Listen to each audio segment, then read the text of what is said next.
everybody. Welcome to the 172nd meeting of the Estero Township Community League.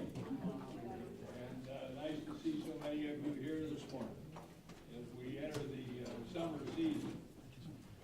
We start the meeting again with Mark Nowitzki and the Pledge of Allegiance. I pledge allegiance to the flag of the United States of America and to the republic for which it stands, one nation, under God, indivisible, with liberty and justice for all. Thank you. As usual, I'd like to ask those people who are brand new to ECCL meeting to introduce themselves. Anybody along the Mark?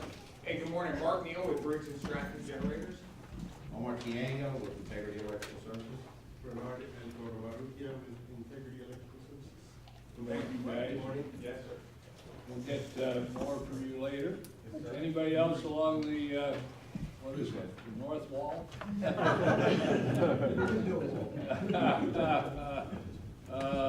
Who else would like to introduce themselves and tell us who you are?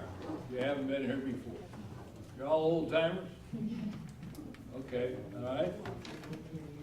Moving on, I don't know, is the chief here? All right.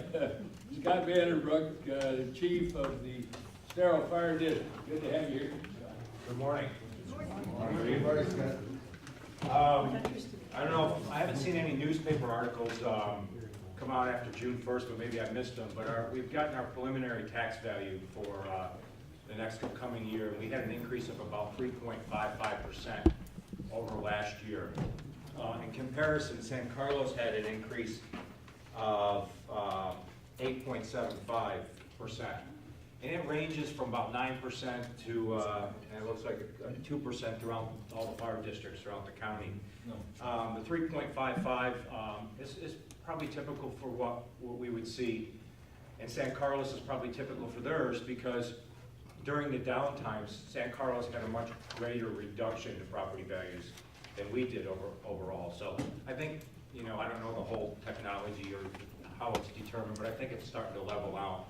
One of the other things that I believe that why our property values have not gone up as much is that we did not see a lot of new construction within the village limits over the last 3-4 years, and that's strictly because the village was still working on their comprehensive plan. So the only project that I'm aware of that they did approve was the Genova one, but now you're starting to see now, over the last few months, a lot of projects that are coming out of the ground moving forward. So I do believe over the next couple of years we'll see a lot of property value changes with new growth or new development. We've seen some significant development out east with the place, and there's 2 more that are projected out there. They have not broke ground yet, but we see them in the future. So with that being said, it's kind of, I'm going to tell you something that our commissioners don't even know yet, and maybe it's not the appropriate way to do it because they should have the first shot, but I want to kind of give you an idea of what we're talking about for the next budget cycle. Is we haven't scheduled our budget workshop yet. It'll probably be sometime around the end of July. I'm going to suggest to the commissioners that we leave the millage rate at the current millage rate at 2.15, strictly for the 420 tax form. Once that 420 tax form goes out and is mailed to you in September, we can never raise our taxes. We can't change that millage rate, but we can always reduce it, which we've done every year in the past. Because in the end of July, we have to have the 420 to the county by August 4th. We do not have all of our workers' comp, insurance numbers, a lot of the vendors that we deal with. We don't get a lot of those final numbers for our budget year close to the end of August. So we can't finalize our budget until almost September 1st, which works out perfect for our 2 public hearings in September. I totally anticipate looking at lowering the millage rate again this year, just like we've done the last 2 years. But until we get all those hard costs in, it's hard for me to flip a coin and say, is this going to go up drastically and not? How's it going to affect our budget? We're also trying to project for breaking ground of Station 45 next year on Corkscrew Road. Not an actual working station, but I've discussed this with you before, is that we need a maintenance facility and a place to store stuff, and that's the first phase of it. So I'd like to start breaking ground on 45 next year with bringing in fill, the underlay utilities as a over a 3-year period as a project. So that's kind of what we're looking at for budgetary. We're anticipating hiring some additional people for next year for the growth, the amount of our call volume's gone up. I have no clue if that's 1 person, 5 people, because we haven't run the studies and exactly where we're short-staffed and also what kind of funds that we're going to have. So is there any questions on the budget before I go on to anything else? How we're approaching our budget this year? Okay. Then I will just, not to take a lot of your time, I'll open it up for any other general questions, if anything that's going on Estero Fire Rescue, anything that we may be involved with or something we can help you with. Is Wild Blue yours or San Carlos? Wild Blue is 100% San Carlos, but we're gonna run all the calls. And I'll tell you why. And that's perfectly fine, because we have a closest unit response, and it really evens out over the year, okay? If you take Bonita last year, we ran into Bonita probably 320 times, and they probably ran into us 260. So it really, over a period of time, it washes out.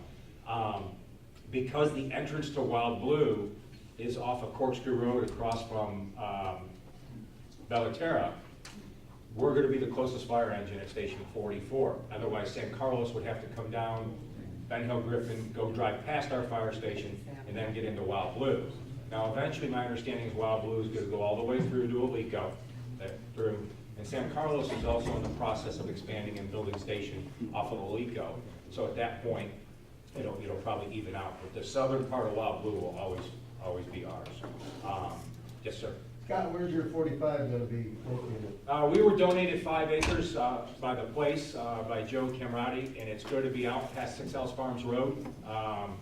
If you look at the place, he's got the subdivision over here, and he's got a huge section of land over here that's all preserved that he had set aside. We got a corner parcel of 5 acres over there, which isn't it's not ideal where I want it, but 5 acres free is 5 acres free. So it will work for us.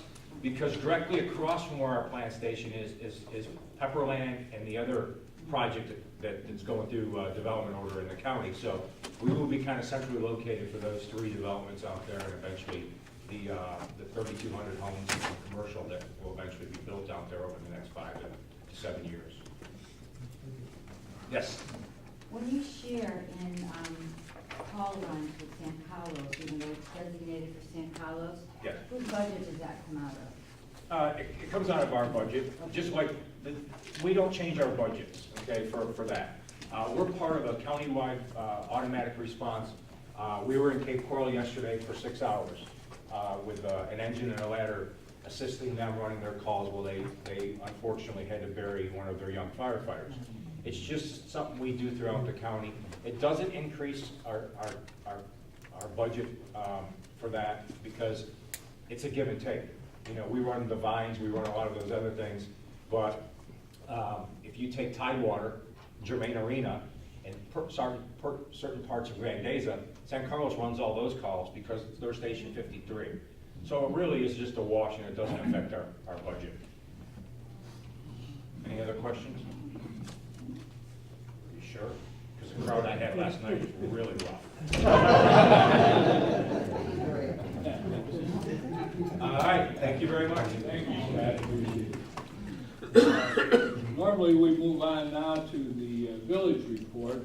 As I indicated on the agenda, Bill Ribble, who is next in line to come and make that presentation, and always does a very good job, has been elected to the executive committee of the Florida League of Cities, and they happen to be meeting today either in Tallahassee or Orlando or someplace upstate. So we won't have the village report, but Councilman Batos, who will be on the agenda here shortly, talking about what the village is doing with the school board. We'll spend a couple minutes talking about the school safety matter, which is a big issue as between municipalities and the county and the school board.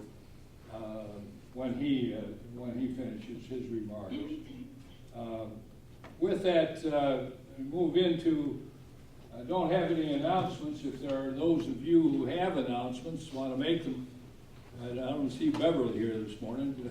We used to have her usual one or two announcements. Anybody have any announcements they want to make about things that are going to be happening here in Estero with your organization or your community over the next month? All right, moving right along.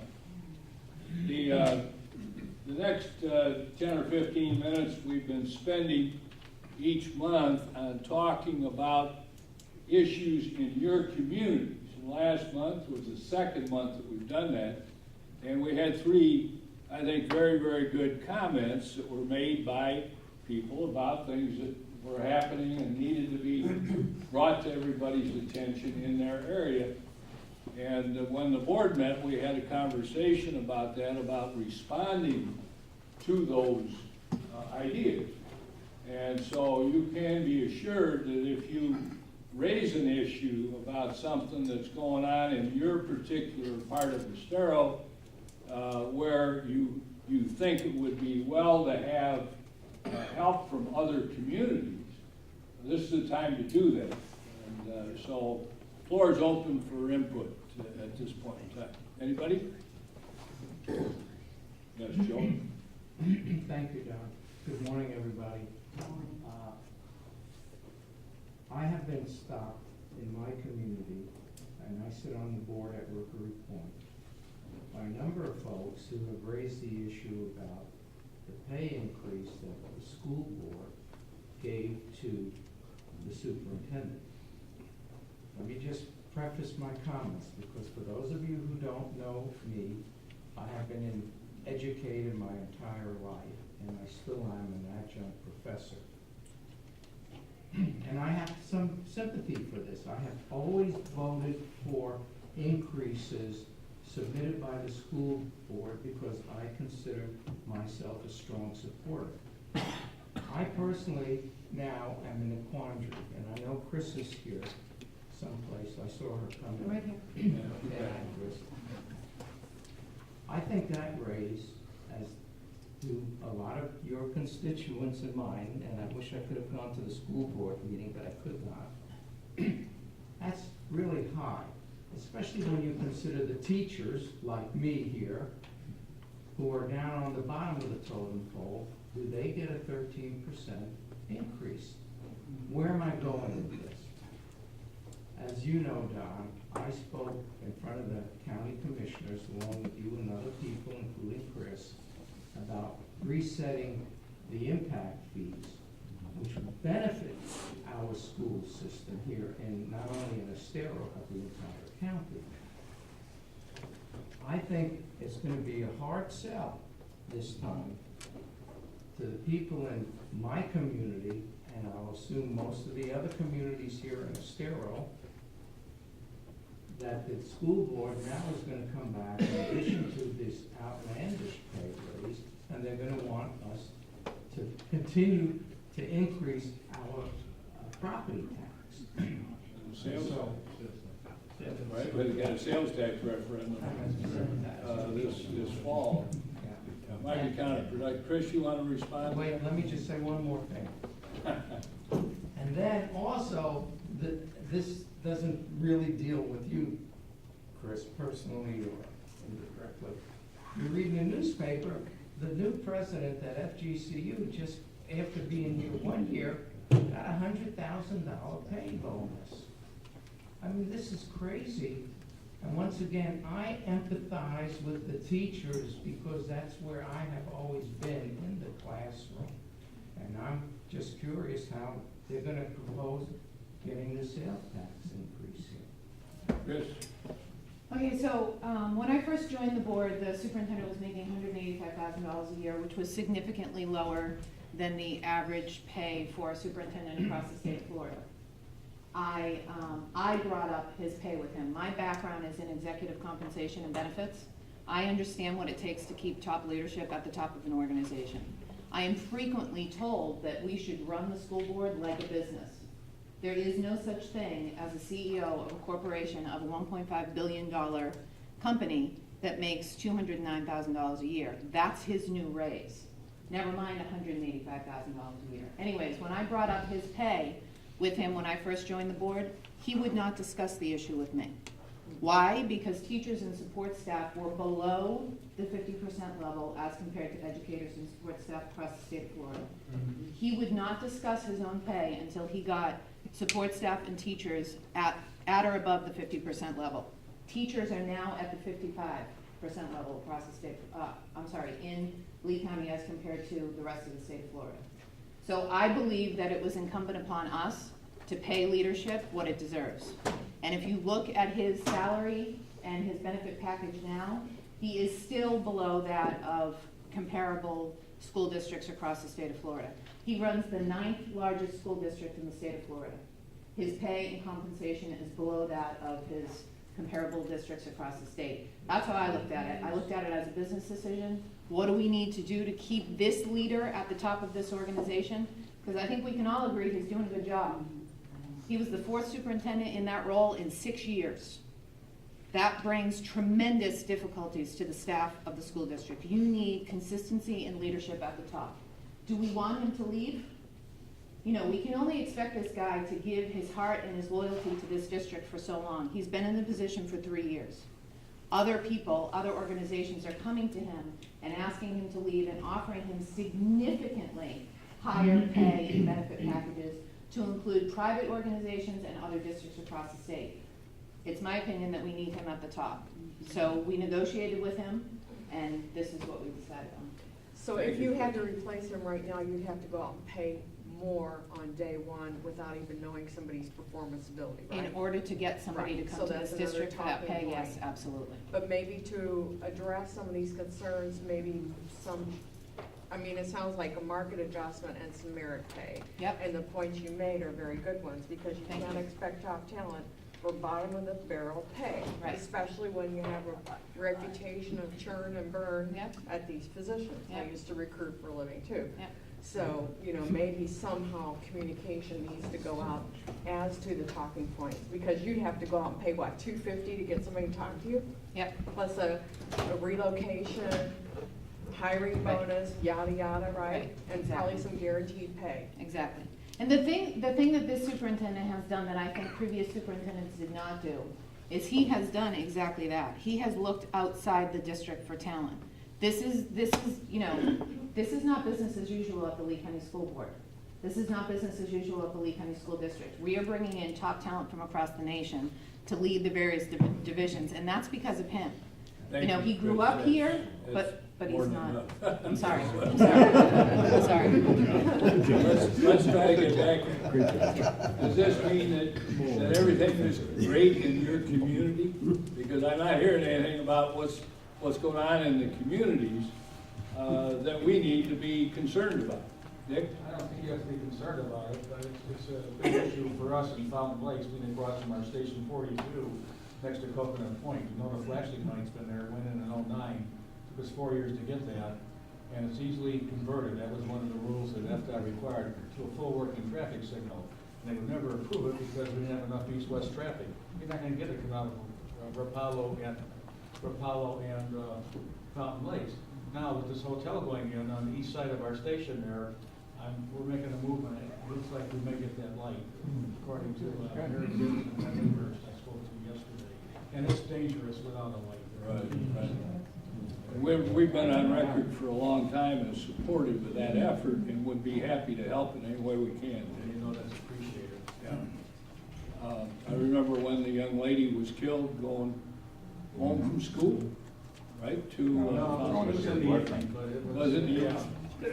And I don't think you can recognize how fast the vehicle's coming at you in the dark if you're walking across a high-speed road like that. Other comments and suggestions?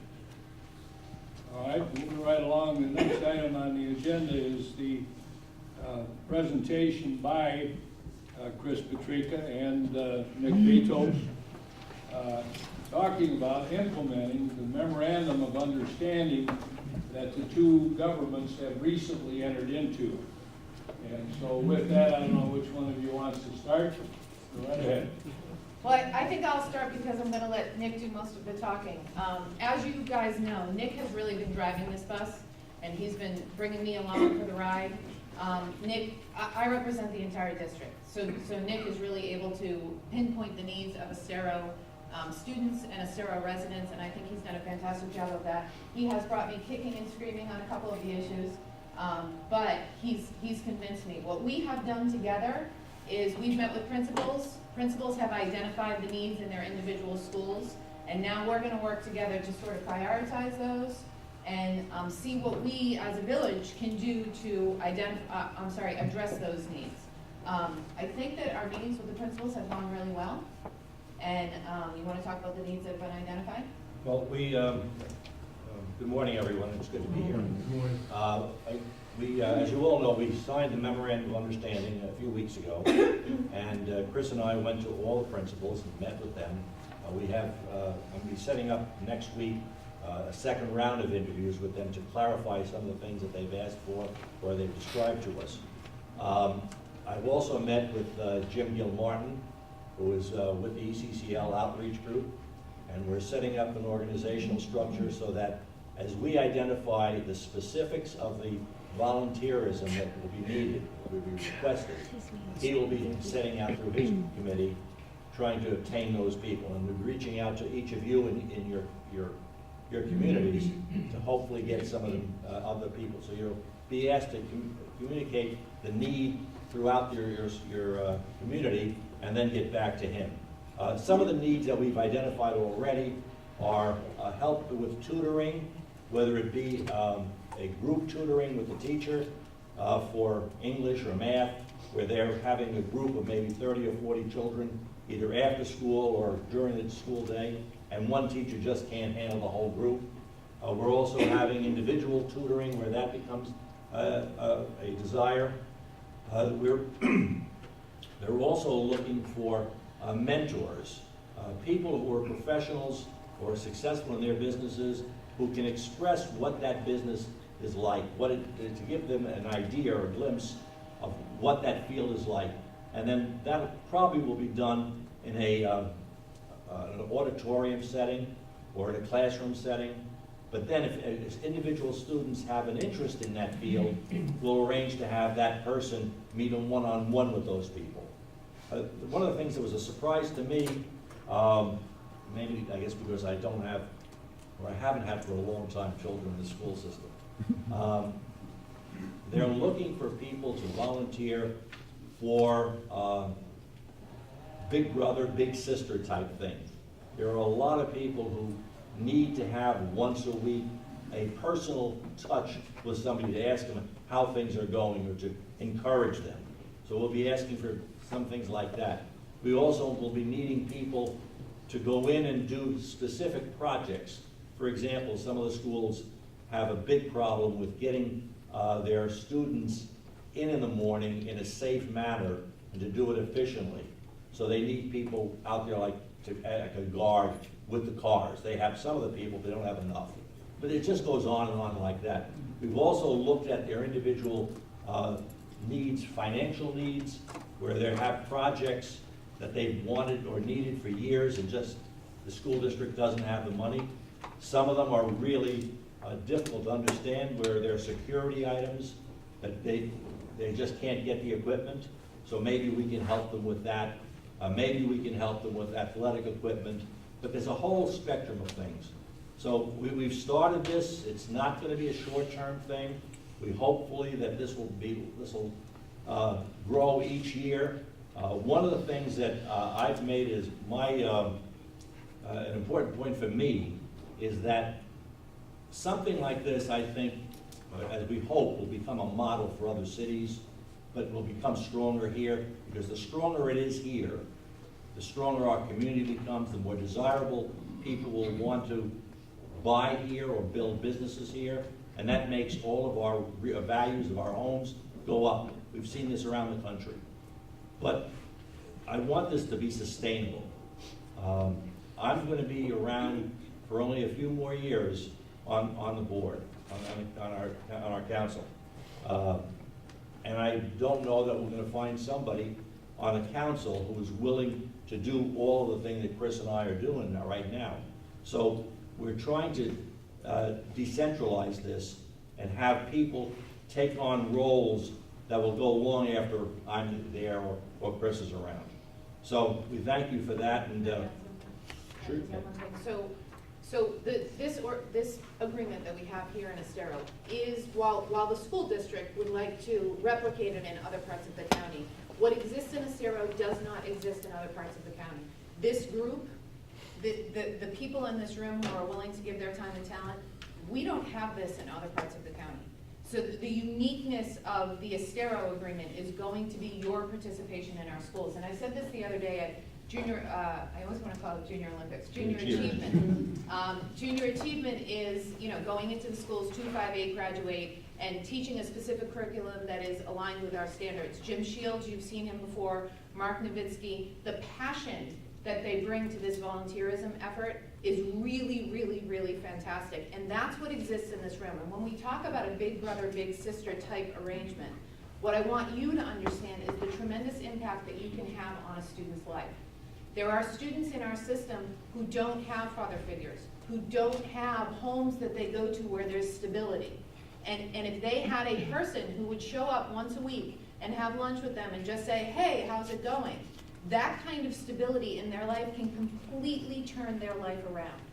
And that makes that student ultimately a productive member of society instead of someone who's taking out of the system. Am I making sense?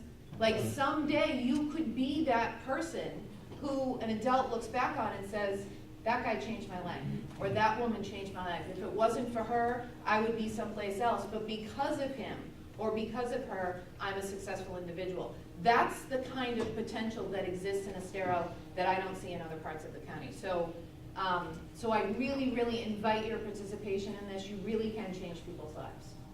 Just to wrap it up, I didn't cover it, and I should have, but Jim Shields and Mark, they had a meeting earlier this week to try to gather more volunteers for the Junior Achievement Program. They've done a remarkable job so far. At this point, they have almost all of the volunteers they need for the 2nd and the 5th grades. And yesterday, they had a meeting. They had asked me to write a letter, which I did, to all of the banks and financial institutions in Estero, and they had like 13 different organizations represented at that meeting. And it appears that many of them will be doing the 8th and 11th grades because it's a little bit more technical at that point. But I can't thank them enough for what they've done and how great Junior Achievement has been.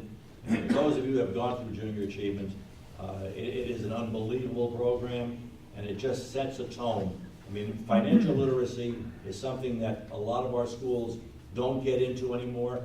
The state legislature tried to put it into the program but didn't get it in this year. But to have it in there early, it makes a tremendous difference in where they go. So hopefully, as this information comes down to you from Jim Gilmartin, you'll be able to help out by getting it out to your communities. You have questions or comments for Nick and Chris? Anybody? I'd just like to compliment them. All the time and effort they put in for these programs is fabulous.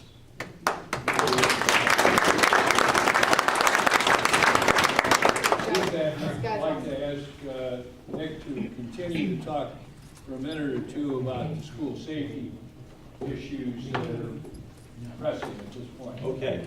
I'm going to ask a friend of mine to step up here with me. Peter?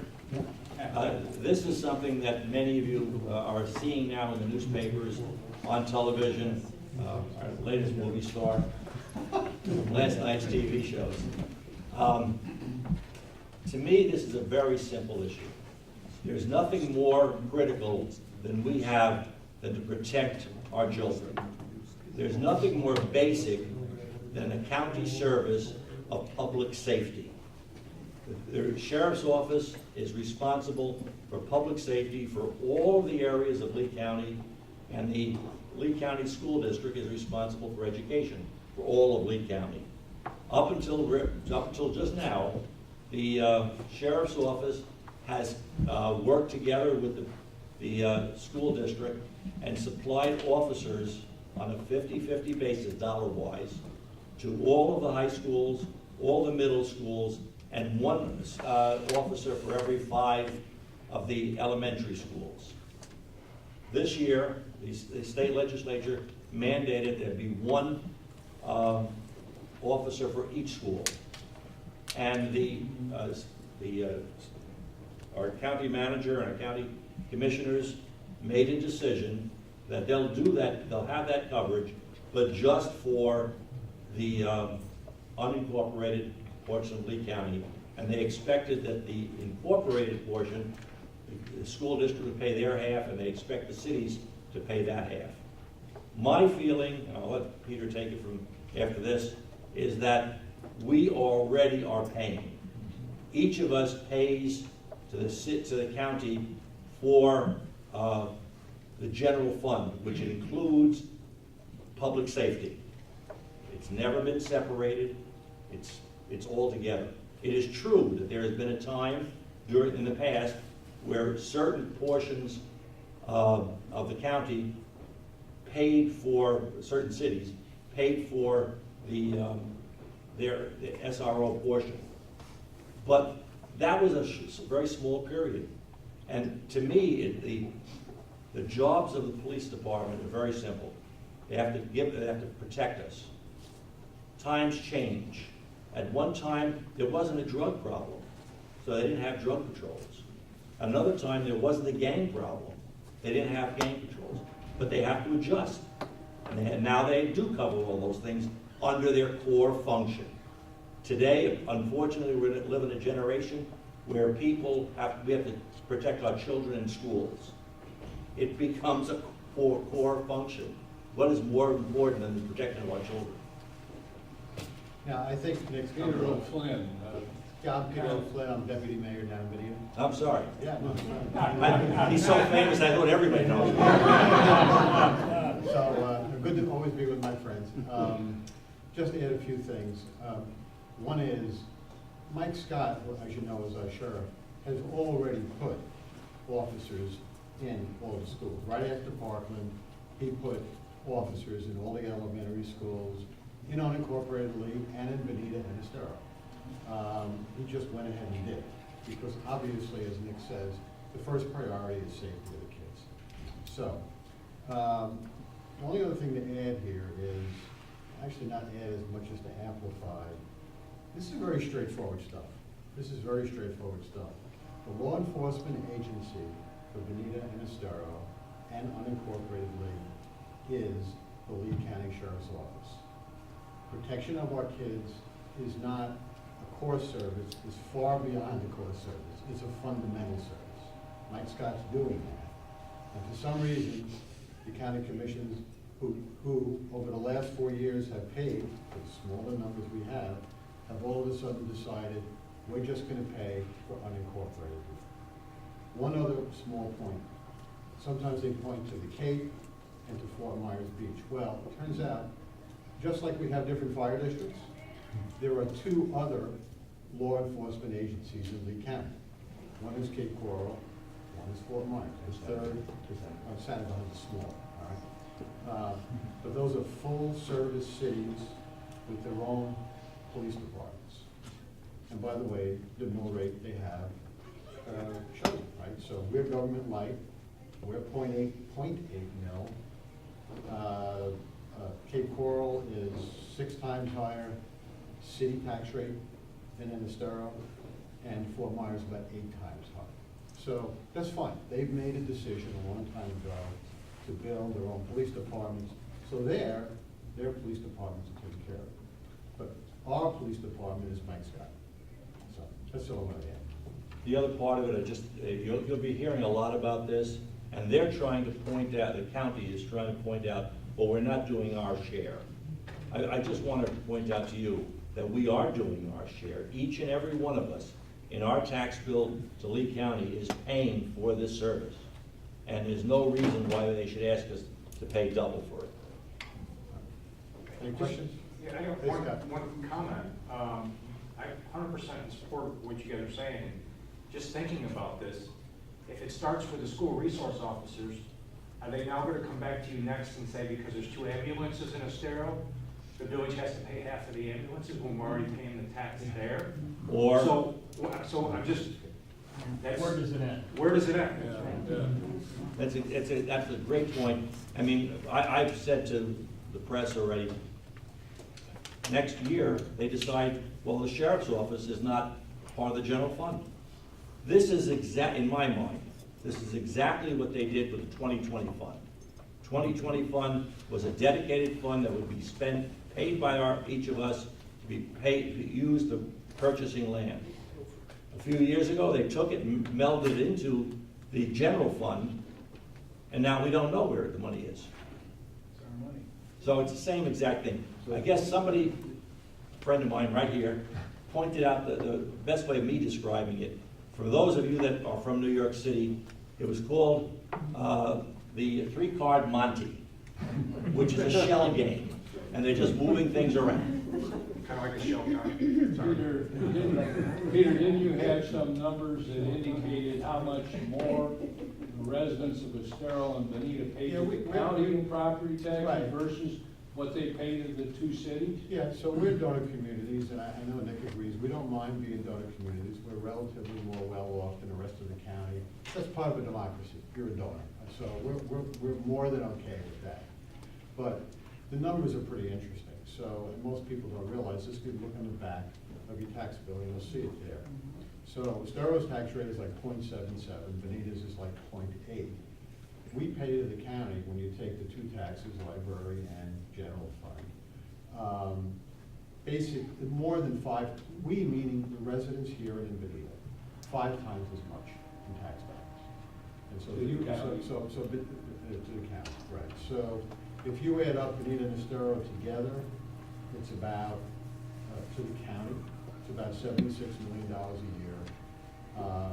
So basically, over 10 years, it's $750 million in taxes from Bonita and Estero going to the county. Obviously, it pays for stuff. We're not saying they don't do anything, but it helps put it in context. You know, some people. And in Estero, the property tax for the village is what, $4 or $5 million? $4.5 million. Yeah. $4.5 million And ours is 8.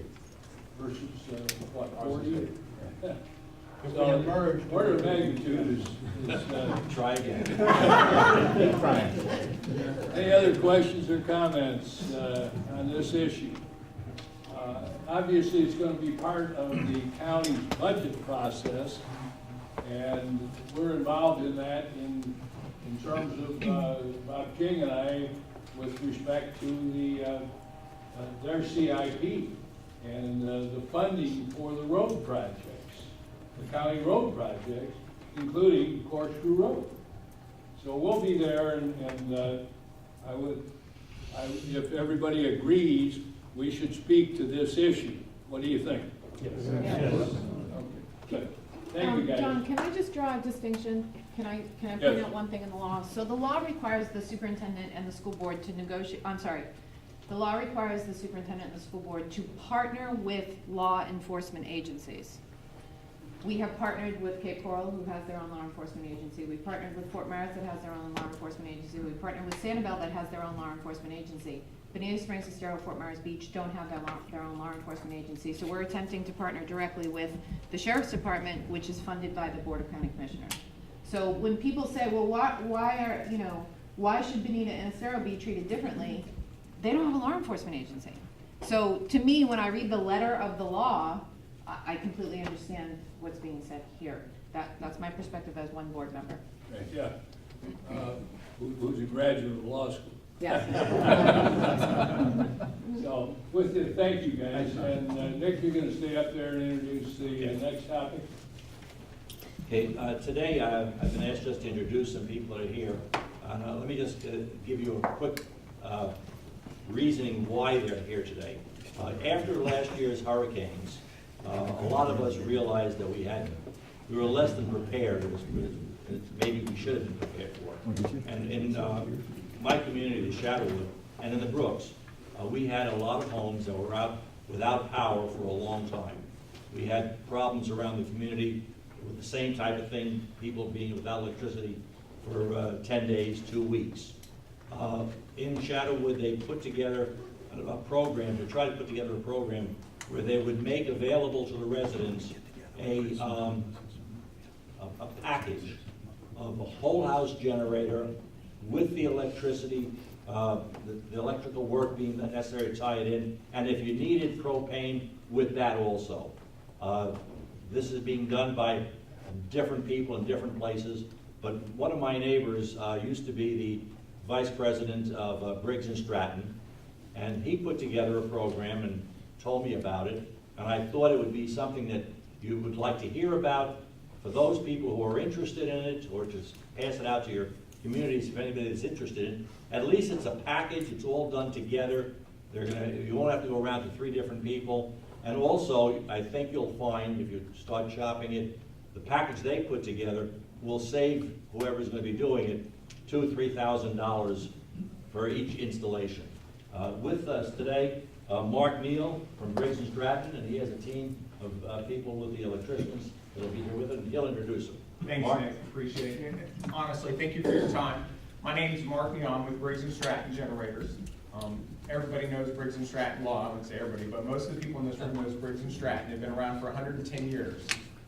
They started out as a small engine company and has developed into where they now have 70% of the small engine market.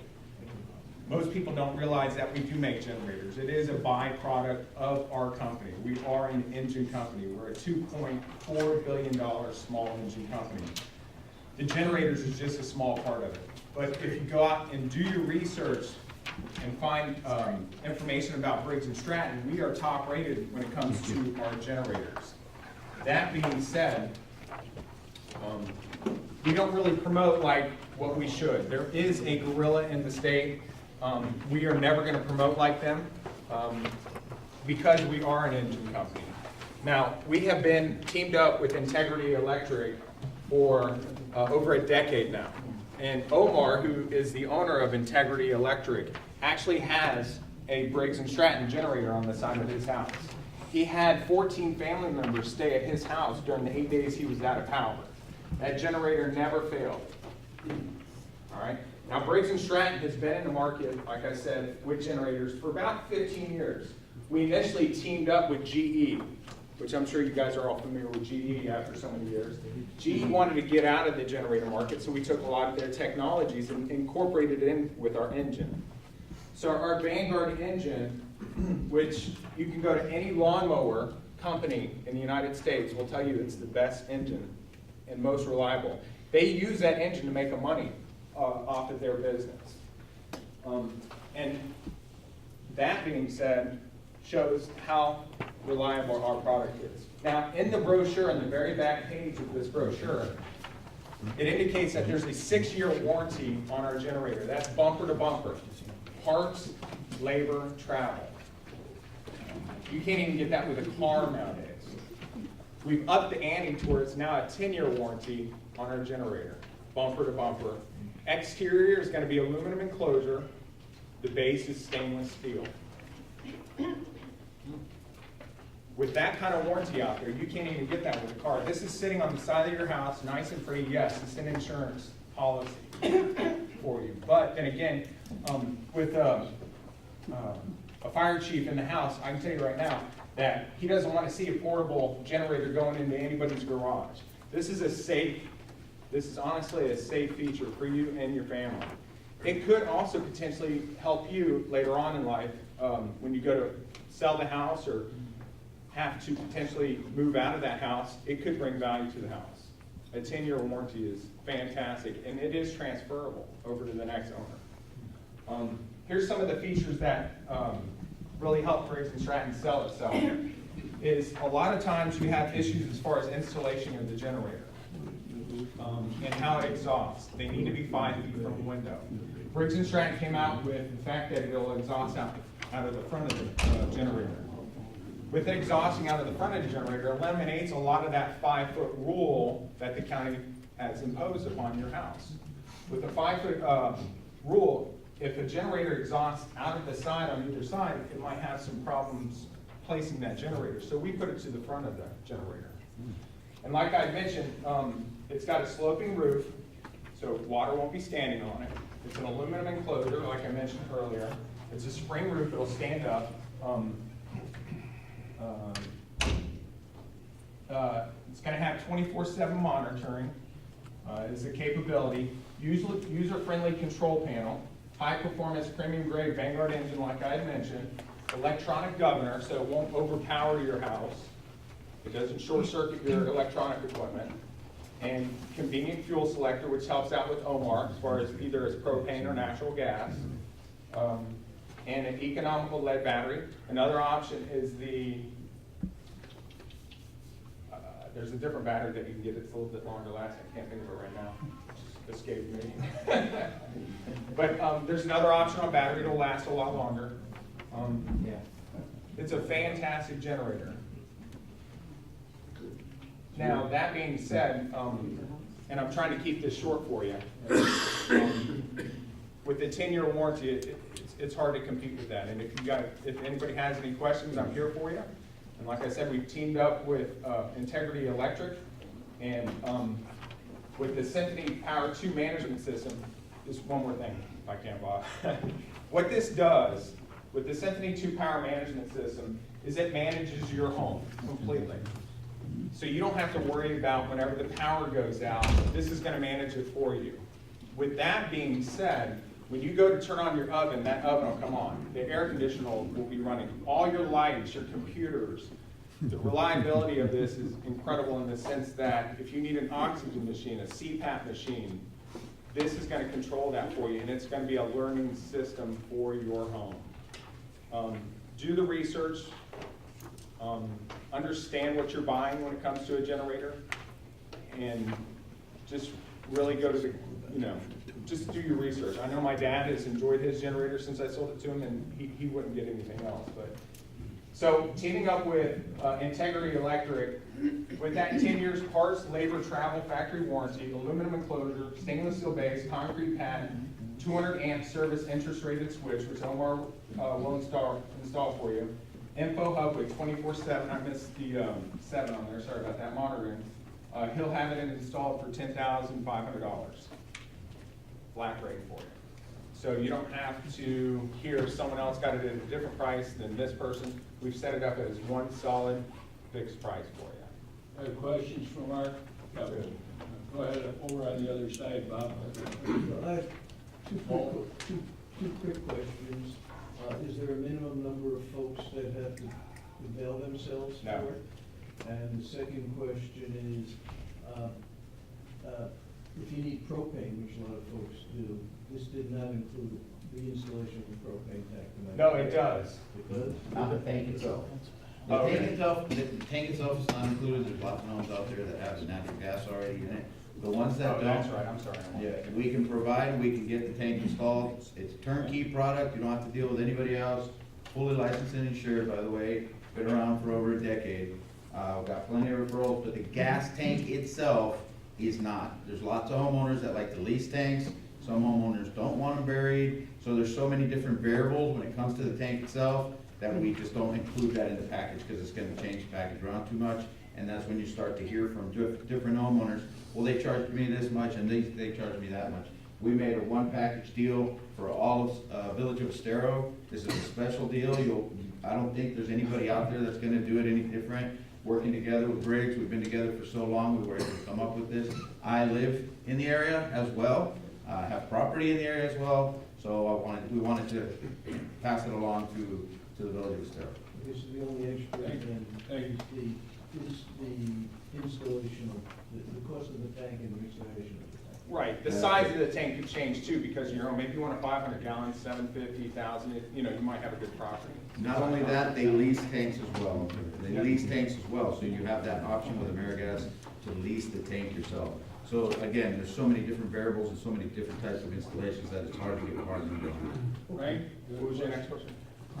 Yes, this primarily or essentially for single-family homes. We live in a condominium community, and I would suspect, looking around the room, that more than half of the community here in Estero lives in multi-unit buildings. Yes, sir.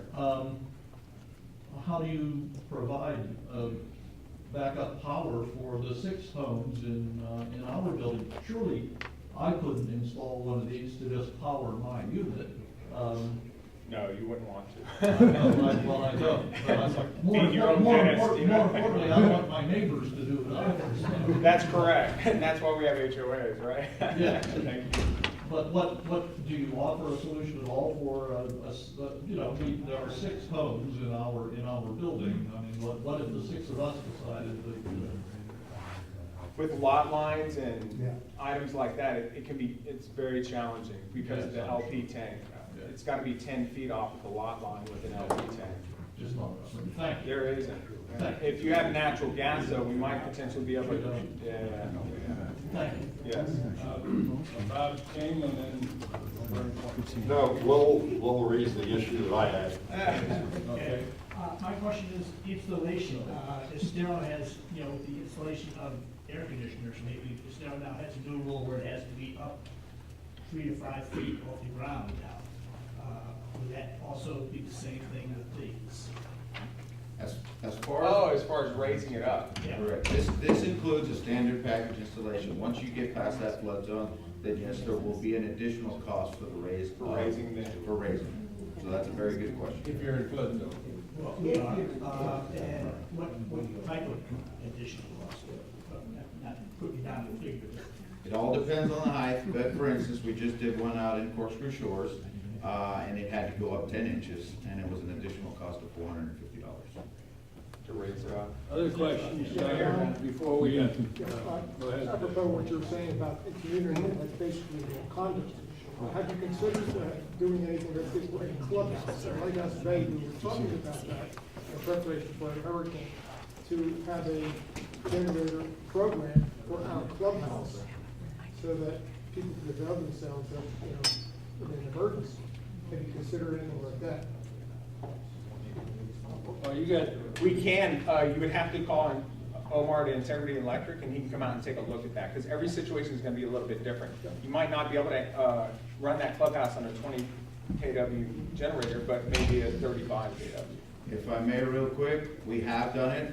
Just give us a call. We'll be going to have to look at it. The Quarry, the Vineyards, their gatehouse, we did their gatehouse because there was no way to get in and out with no power. The homeowners they wanted to have the gates closed and not just any vandals or anybody coming into the community. So yes, we have taken care of those types of situations, and we have an application for each. Now, keep in mind, it all depends. This package is set up for you homeowners or the homeowners, single-family homes, but we can create any package for any type of scenario. So we'd be more than happy to work with you, and it's totally free of charge to give you any information or any education you need on the generators themselves. We won't mind at all to go out and take a look. thank you guys, appreciate your presentation. Thank you all. John, a question about, is the 20 kW generator the only offering you have for the HOA community? No, it's not the only one. It's the only one for this package, based on the pricing that we've done for Omar. But it will run your home. Okay, is this a low RPM unit such as like 2800 or something like that? No, this is running at 3,600 RPM. 3600. But it's still at a 64 decibel. Even our 1800s run That's at, quiet. yeah, even our 1800s run at a 64 decibel. It's how we enclose it. If you go back one picture, if possible, the fiberglass enclosure that goes around the engine is what keeps it silent. So, Thank you, guys, we gotta move along. yep, understood. Hey, thank you Thank very you much. for your time. Thank you, appreciate it. Next on the agenda, we're gonna call on Jim Tulis. We're at the end of the community planning portion of the planning of the village and starting the land development code phase. And so Jim's going to talk a little bit about both of these very, very important planning documents. Well, thank you, Don. I'm going to be repetitious here, but I think that this is the point of Estero.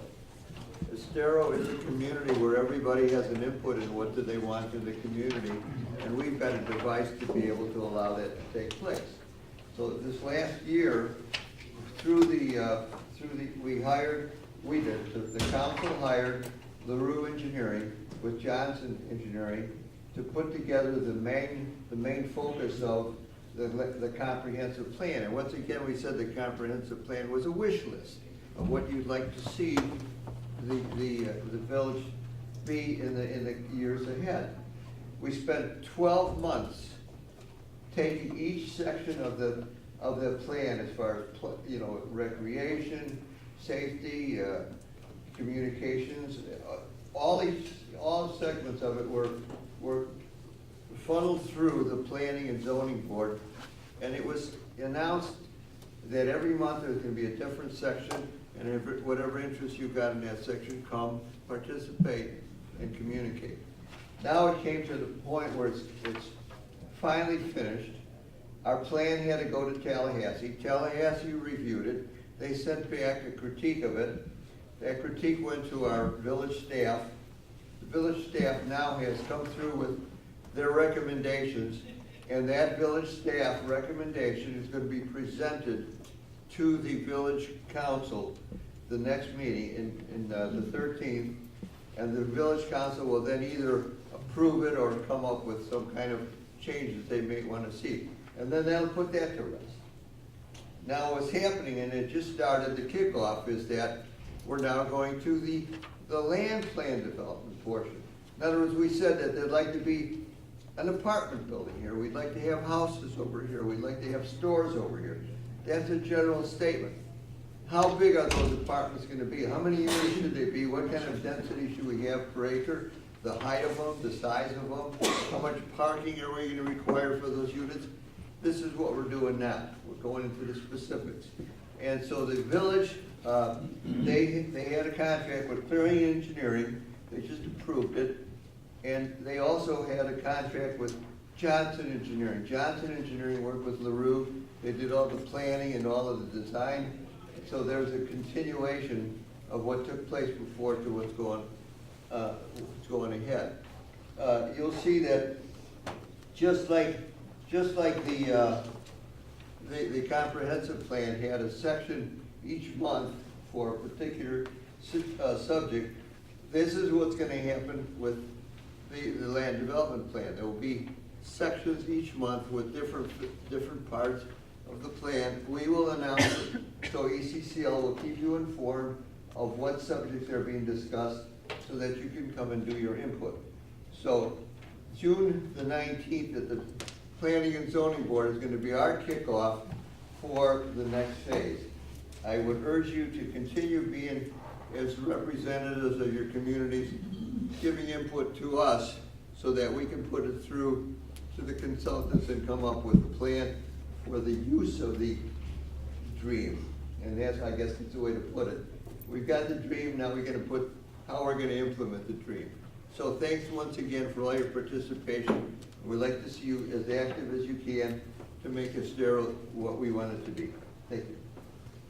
Question or comments? Mary Gibbs made a comment that like we had for the plan, the comp plan, there's going to be an email address for the contractors that if we can't make the meetings, we can read the documents in email. Absolutely. So that's a biggie. We need to publish that somewhere, that if you can't make the meeting, send the comments in besides the board members to the staff and the contractor, the company. They're always open to any suggestions that And they took 90% of mine and really appreciated it. So it was a great working relationship on that, and I expect the same thing on this. And they've already, apparently, according to the documents, set up a website for the project, right? So that everybody can go to the consultant's website that they've set up for the project to learn about all the latest information on different aspects of the way it's proceeding. As Jim says, the bottom line is that the comprehensive plan is aspirational. It's the vision. Now what we're talking about is what can the developers do, what can't they do in terms of implementation, bottom line. So it's the rules of the road in terms of the specifics of the development of everything that's, moving ahead toward your vision. Very, very important. So we're very, very fortunate to be at the birth of the city, but it takes quite a while to implement all of the conceptual approaches that need to be incorporated. With that, we'll move right along. And the next subject is a very, very important one that we've heard about many, many times, and that is the pursuit of a hospital. And Suzanne Braddock is here from Lee Health to tell us about the action by the state agency, the Agency for Healthcare Administration, that approved not only the application of Lee Health, but also for HCA in this last week, and where we go from here. Thank you, Suzanne. Good morning. Good Nice morning. to be here again. I did want to say, though, the last time I was here, I think the question came up. I was asked what would be the chances of the agency approving both applications for the hospital. And I think I told you probably maybe 0.1%. So I will tell you, I am not going to be placing any bets with the Belmont. I am done guessing. So I'm going to just stick with the facts and tell you what I know. We had the decisions come down from the agency, and we received preliminary approval for the Lee Health application to add 82 beds at our campus on Coconut Point. Also, HCA's application was approved, and it was approved for 70 beds. A little confusing, I don't know the specifics, but they actually went in with an 80-bed application to convert 10 of the 80 to psychiatric. I don't know what ramification this means, but they were approved for 70 acute care beds. I did want to say that in the Lee Health application, the state acknowledged the strength of the community support, specifically acknowledged that we received 550 letters of support for the Lee Health application. And on behalf of our leadership team, our CEO Larry, our board, we do want to say thank you, because that had a significant influence on our ability to get that application approved. So the big question, what happens next? It's a long process. I'm not going to be optimistic and say that this will all be settled in the next 30 days. It will not. Basically, we have until the 25th of June for all parties to file petitions with the state. When I say all parties, it could be Lee Health, HCA, NCH, Physicians Regional. They can challenge the Lee Health application, the HCA application. We could challenge each other. So there's going to be there could potentially be multiple actions that are petitions that are filed with the agency. After the 25th, we'll know sort of how the lay of the land looks at that point. But then it will get assigned to a division of administrative hearings, and a judge will be assigned to the cases. At that point, a hearing will be scheduled. The judge will assign a hearing date, and we approximately, don't know for sure, just kind of speculating, 6 months. And during, the hearing will be held about 6 months out after the petitions are filed. And during that 6-month period, there's evidence that there's a lot of discovery that takes place with all the parties. So then we all go to hearing, and we do have some people in this room that did go to Tallahassee for our last hearing. And that hearing, we think, if everything goes like in the past, maybe around December or January of 2019. So after the hearings are completed, the judge weighs the evidence and then makes a recommended order back to the agency, who then contemplates the judge's recommendation, and then the agency makes a final decision. So as you can see, we have still quite a process to follow. I don't know when we would get through this entire process, and I won't even take a guess. But it will be, I think it'll be sometime in 2019. Are you assuming that they will, NCH will challenge? I can only tell you what I've read in the paper, and they've said in the paper that they were planning to, but I cannot speak for the organization. Will we be challenging? I'm not going to we're not going to talk about our legal strategies, and I don't want to do that. Let's wait till the 25th, and then I can actually even explain to you a little better the lay of the land at that point. We'll understand it a little more. Close me. So just to kind of let you know, kind of remind you of what we actually have planned for Coconut Point. Our application was for 82 beds.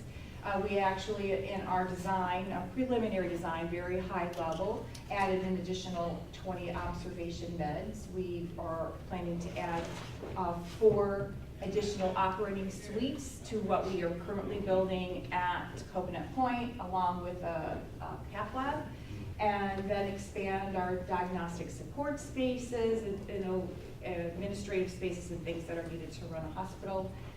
And then, as you know, we talked a lot about, the last time I was here, about our focus being more on geriatric programming throughout that facility. So I think we have a really solid program and a very good application.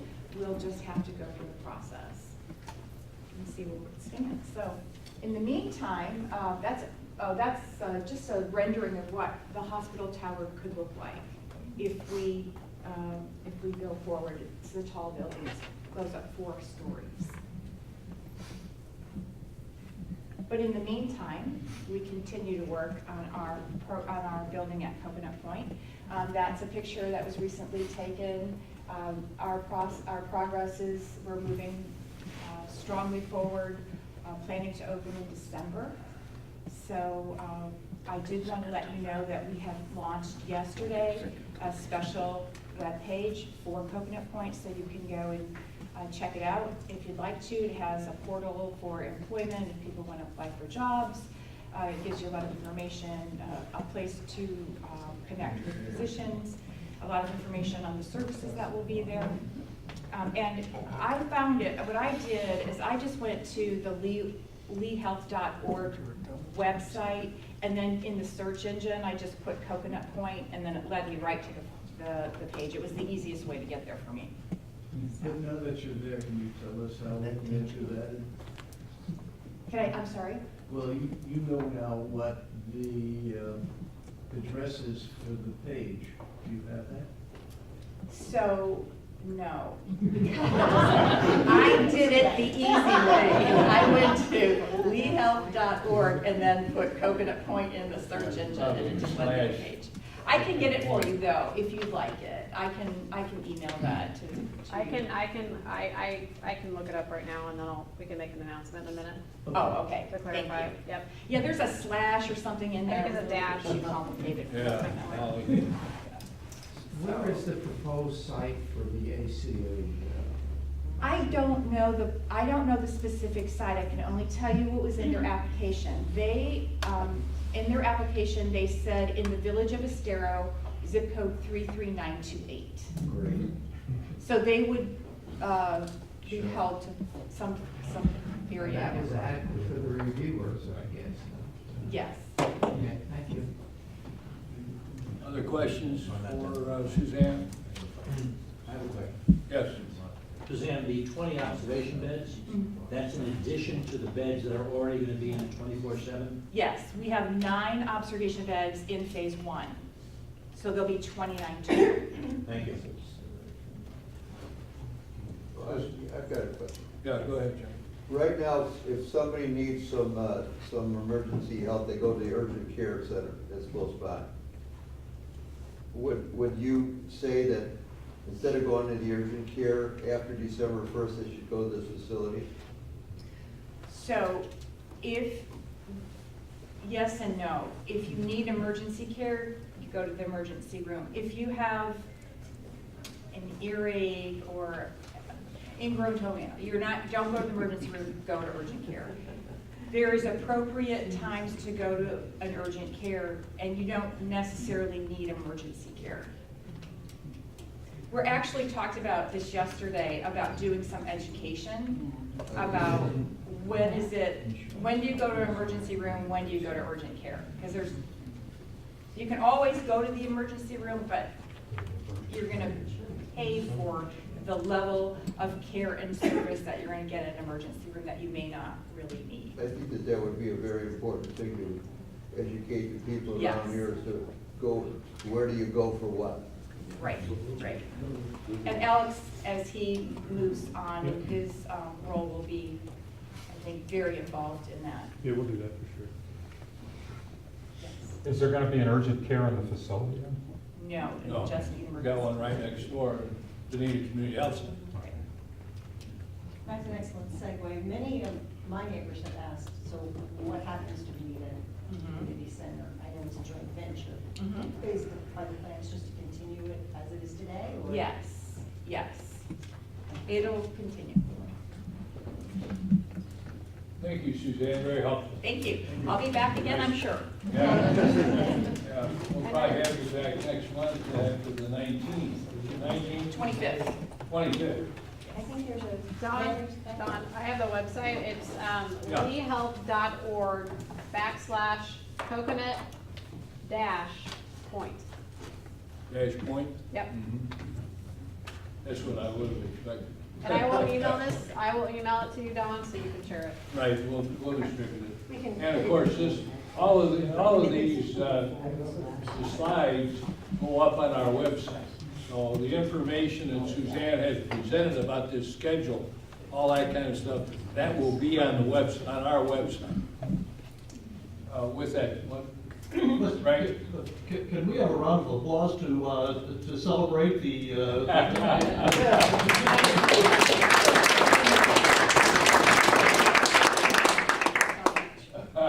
Thank you, Suzanne.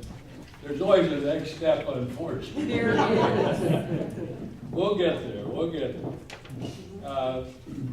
Next topic on the agenda is the 2018 Village Capital Improvement Program, which is very, very important. And the process started a couple weeks ago, and really this week has opened the door for public input. Bob King is leading that charge. I call on Bob for his report on that subject. Thanks, Don. Transportation Committee has been heavily involved. Our meeting last month was actually directed at taking the capital improvement plan that was presented by the staff, went through it in some detail, and then participated in the meetings that were held this week. Plan is pretty comprehensive. I think the village has done an excellent job in putting together a complete listing of all of the capital items and the intersection improvements that they see a need for. They've also included in their plan activities that they're not responsible for. The number of the projects that are taking place within Estero affect roads that are owned by both the county and by FDOT. So they're attempting to then pull all of these together so that the comprehensive plan that they're putting together covers everything that needs to be done. And I guess it's well done. It was well done. We had a good turnout. There were a number of inputs provided at the meeting on Tuesday. There was another meeting held last night. Did anybody here attend the meeting last night? Yeah. Oh, okay, good. I know that there was a much larger turnout on Tuesday. What is going to happen next is that the inputs that they have received from the public will be incorporated into a draft that will be presented to the council. On the 20th of June, the council update regarding the public information meetings. June the 11th is the first public hearing of the CIP. Okay. July 25th is the second public hearing for the CIP. September the 5th is the first public hearing for the tentative ad valorem tax and budget. September 19th is the final hearing and the adoption of the ad valorem tax rate and the budget. So the 19th is the final date. The next important date for us will be the 20th, where we'll be able to hear and participate in the first readings. I don't really have anything else, Don. If there's any questions that anybody would have regarding the preparation of the plan and the input that we're going to be able to provide. I mean, it's a 1 year or a 5 year or a 10 year, what? This is a 5-year plan. What they do is they're budgeting for each of these activities over the next 5 years. Okay. Yeah, but in reality, the list contains anything that hopefully anybody would want to build over the next 25 or 30 years. Yeah. Okay, so things like a pedestrian bridge over 41 to link Corshon with the city center, with Estero Park, you know, where we are right here, since it's over a county or a state road, can Estero fund that? In the same way, if you put a pedestrian bridge over a corkscrew, since it's a Lee County road, can we pay for the bridge? You know, stuff like that. I mean, It doesn't make any difference who pays for it. Yeah. okay, it just should be on the plan. Yeah, it ought to be on the list. Yeah. Okay, all right, thanks. This is the first time they've done this, so that's why it's so important, is that last year, they didn't have the resources to even begin to do it. And now they've got a list. I would bet you that we added, I brought 10 new items to the, in my testimony on Tuesday. And as people offer new ideas and stuff like that, they ought to go on the list. Whether they're ever funded is another question, right? Bottom line. There's 60 items on the list as they prepare it. Yeah. But, and then it becomes a priority process, right? That's where we'll shift our focus to priority once you get going. But they do have, and their Bob correctly points out, allocated for the first 5 years, different amounts to the ones that they thought, the staff thought, would be priorities. That doesn't mean they're the right priorities for the next 5 years. And there's limited funding available, but they've allocated that to these different projects. Other questions or comments? Next topic also involves Bob, and it has to do with the county's capital improvement plan. All of this is part of the budgeting process. So you've got your operating budget and you got your capital budget. And every year, every government has to adopt those two budgets by the end of September in order to be available to govern spending starting October 1st in the next fiscal year. So with that, Bob has been tracking the county's efforts, particularly as it relates to funding Corkscrew Road. Thank you. Go ahead, Bob. Thanks, Don. The county has been listening to testimony from a lot of us regarding the fact that Corkscrew Road needs to be addressed. There are 3 major projects, actually 4, that are in the process of approval or are approved that are going to add significantly to the traffic along Corkscrew. The point was, the last time that their CIP was put together, Corkscrew Road was identified as a second-level unfunded project. The effort that we've been trying to go through at their meetings is to get that moved up as a Tier 1 funded project. At the workshop that was held in Fort Myers, they identified, they wanted the staff to put together a recommendation on how they could move it up to Tier 1 and how they could fund it. Out of that request came a letter from Doug Muir, who was the assistant county manager, identifying a 2-pronged approach to Corkscrew Road. The first was that he recommended that there be some interim improvements, things be done prior to the major project of widening the road. He's identified 4 areas: the Pinewood Elementary, Wildcat Run, the Preserve, and Corkscrew Shores, where some interim improvements could be done for a relatively small amount of money with a relatively small impact on the 4-lane design and help the traffic flow in that area. The second phase of it, and by the way, the first phase, he's identified these 4 projects, but there has been no definition at this point as to what that means. We don't have an understanding. He says they're going to do something at the Preserve. The Preserve needs a turn lane. They haven't identified exactly what those improvements are going to be at this point. Longer term, Muir had indicated that they intend to put together the plan to move Corkscrew Road to a Tier 1 funded project. That will then get it into the planning process so that PD&E, the studies can start to be done, the engineering can start to be done in preparation for the improvement. It's probably going to be done in 2 phases. The first phase is going to take the improvement out to Bellaterra because in that segment there isn't any right-of-way required. The right-of-way is wide enough to do the 4-laning without any additional property required. We get to Bellaterra out to Alico, which is the termination of the 4-laning. There is going to be a need for some additional right-of-way.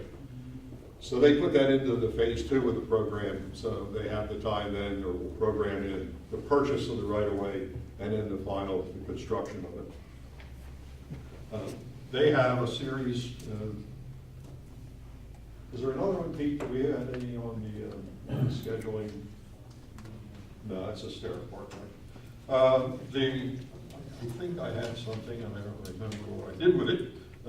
Scheduling of events.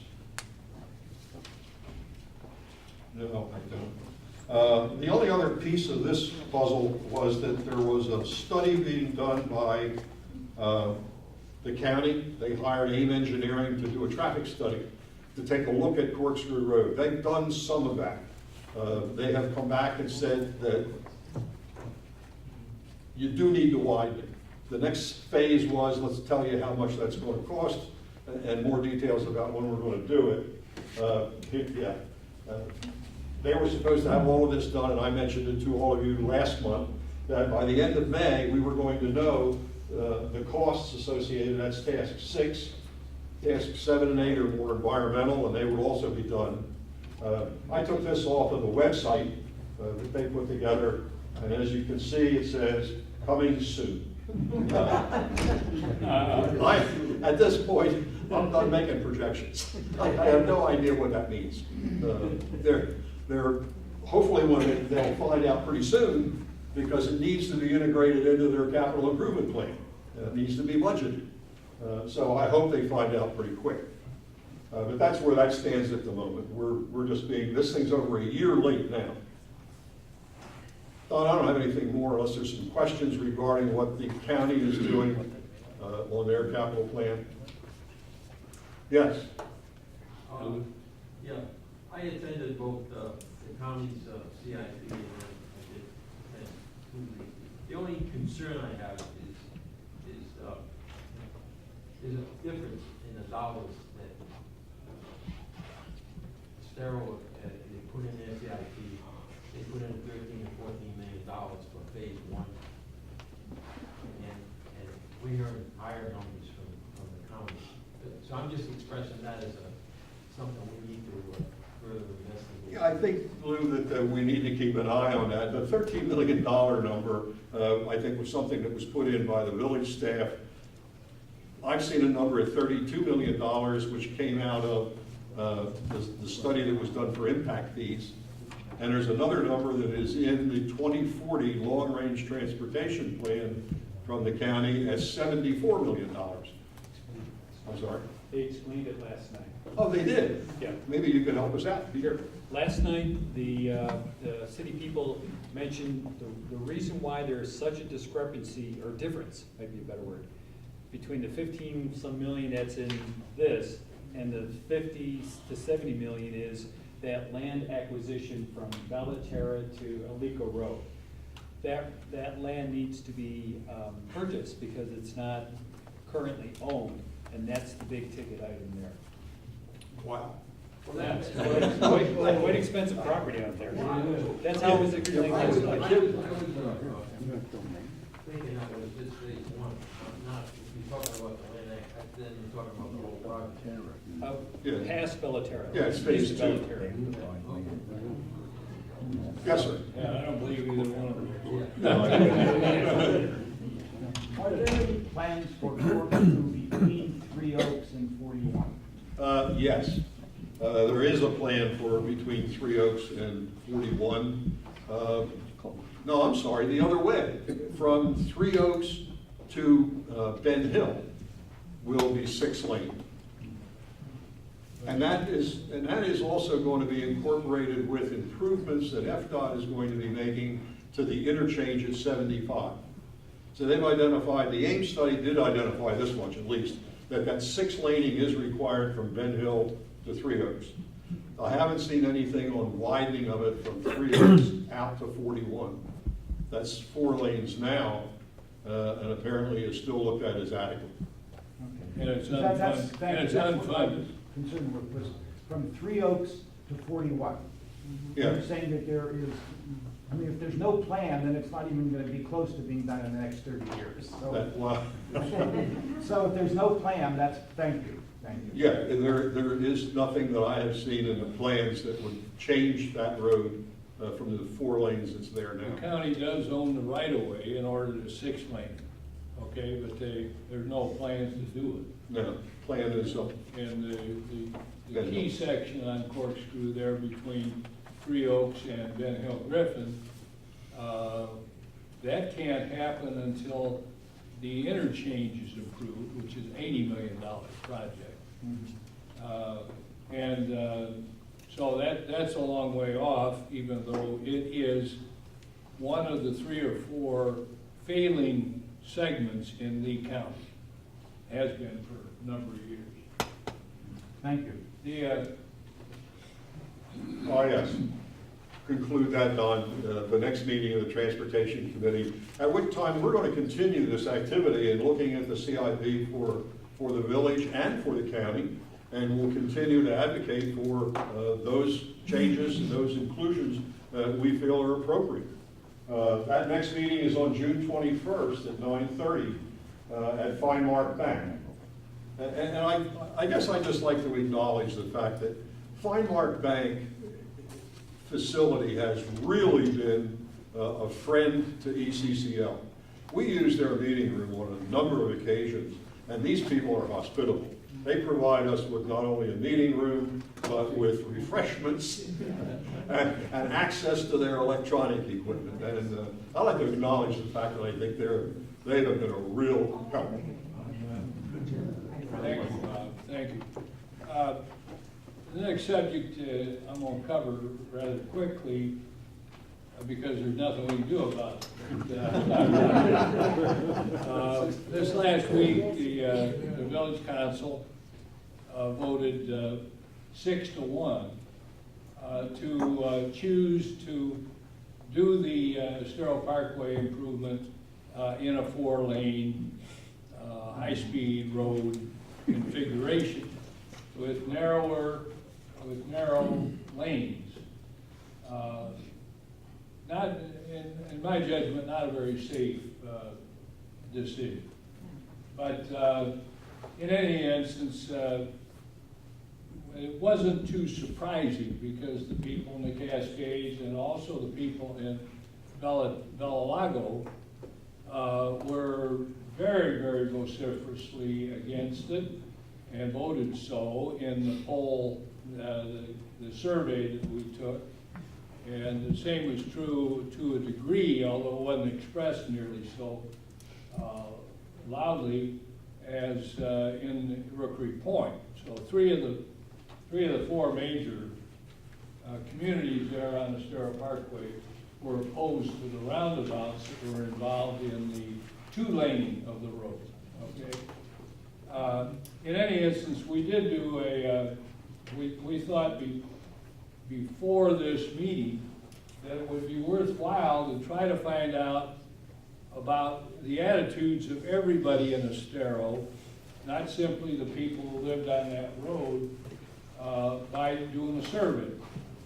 And the reason for that was that what is going to be done on Estero Parkway is supposed to be the model for all of the roads in Estero, from a landscaping perspective, from a complete streets perspective, the way they handle bike and pedestrian traffic as well as automobiles. And so in any instance, our board, when the board met, we concluded without dissent that the two-lane roundabout option was by far the safer and preferable for that particular segment of the road.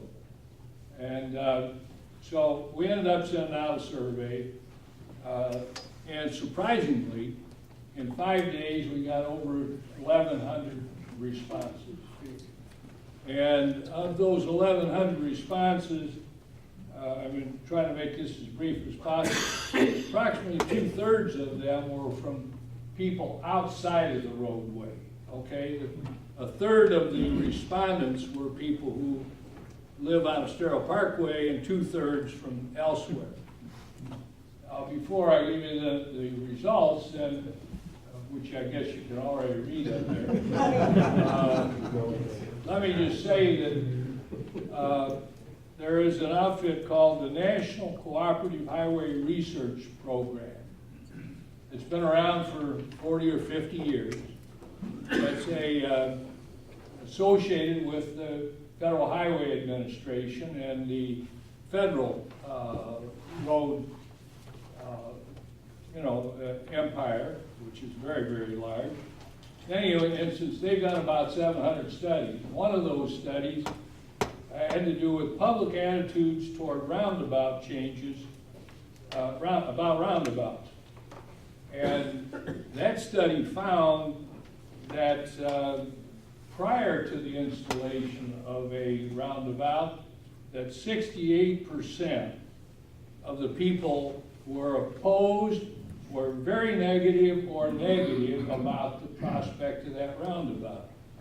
And then after and these were based on about 150 or more roundabouts that were installed throughout the country.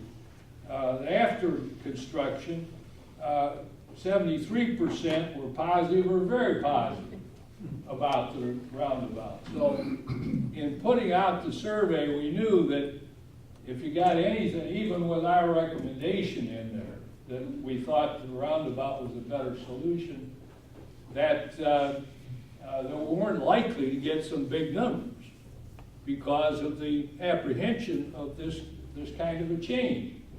And indeed, it was very interesting that overall, all the 1,100 responses, 57% were favored the 4-lane approach, and 43% favored the 2-lane with roundabouts. Okay, on Estero Parkway itself, it was 63-37. Okay, 37 was pretty sizable proportion of the people who live on the Estero Parkway who actually favored the roundabout approach. Okay. Of the 738 respondents who didn't live, they're from Estero, but who don't live on Estero Parkway, it was about 50-50, 51-49%, which was well above the 25 or 30% that you would normally expect to be favorable toward a roundabout prior to its installation. In any instance, the village will be going ahead with the 4-lane approach, and hopefully it will work out and there won't be a lot of serious accidents over the course of time. In any instance, most of the counselors did express a willingness to consider roundabouts, looking ahead at appropriate locations, whatever that amounts to. With that, Joe is one of those who favored the 4 lanes, so I'll let Joe. Right, I'm not necessarily in favor of it, but 3 roundabouts was a major consideration, and then placing them directly opposite ingress and egress from the communities was really what was bugging a lot of people in Mercury. I can't speak for the other communities, but I can tell you, as a board member at Mercury and talking to the people that lived in the community, that was a major issue. And that's the surprising part, because egress, getting in and out of communities like that with a roundabout, especially if you're going left, is so much safer than the other alternative. I mean, But what you're not considering, and then to let my partner here speak, what you're not considering, though, is getting into that circle. I have been on Estero Parkway for many years, and when the traffic is there, and you're gonna start putting them in, it's like a little snake running around there. It's not easy, Don, I can tell you. we can argue about that. I know Yes, All I can tell you is, you just need to drive down Old 41 in Benita and look at the roundabout that's on 41 in Terry Street. Everyone was like, oh, this isn't gonna work, this is a disaster. I will tell you this, it works wonderful. And there's a lot more traffic there than... Because we've heard the same, we just heard the opposite comment, Joe's comment Well, also about that one. it's beautification, it's different, and it actually works. Yeah. Well, like I say, our expectation putting this out wasn't that we're gonna get some really wonderful results, because that just doesn't happen.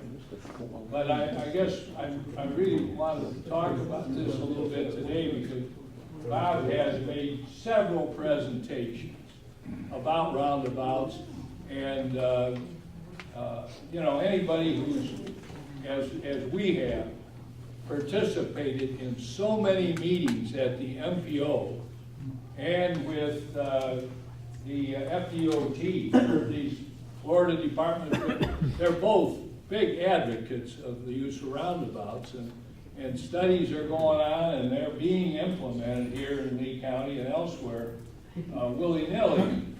That doesn't mean that this was right, and it is what it is, but I would hope that we would keep an open mind about roundabouts and we move ahead. That's the bottom line. So with that, sorry about that, Pete, longer than I should be. Pete Cangelosi and the environmental report.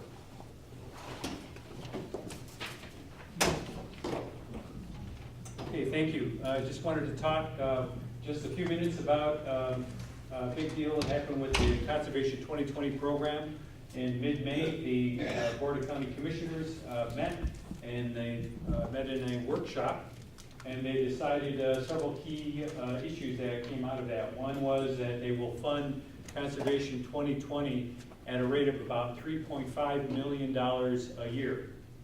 They all said that they are concerned that that is too low, but that was the best that they could do. That pales compared to the amount of money that was generated for Conservation 2020 when the county used the 0.5 mil basis for providing funds for that program.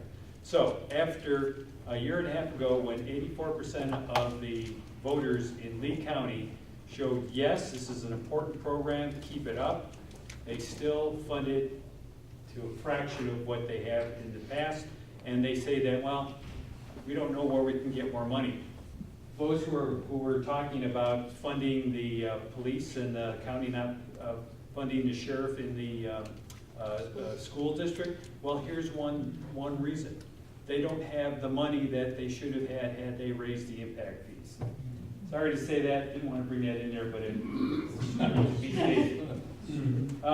There are also other changes to the program. They basically, in my eyes, they're weakening the program. They're taking there's a number of different criteria when you judge or score a site for whether it should be purchased out of the 2020 funds. And they wanted to rate water quality and the size of the parcel at a much higher weight than it currently is.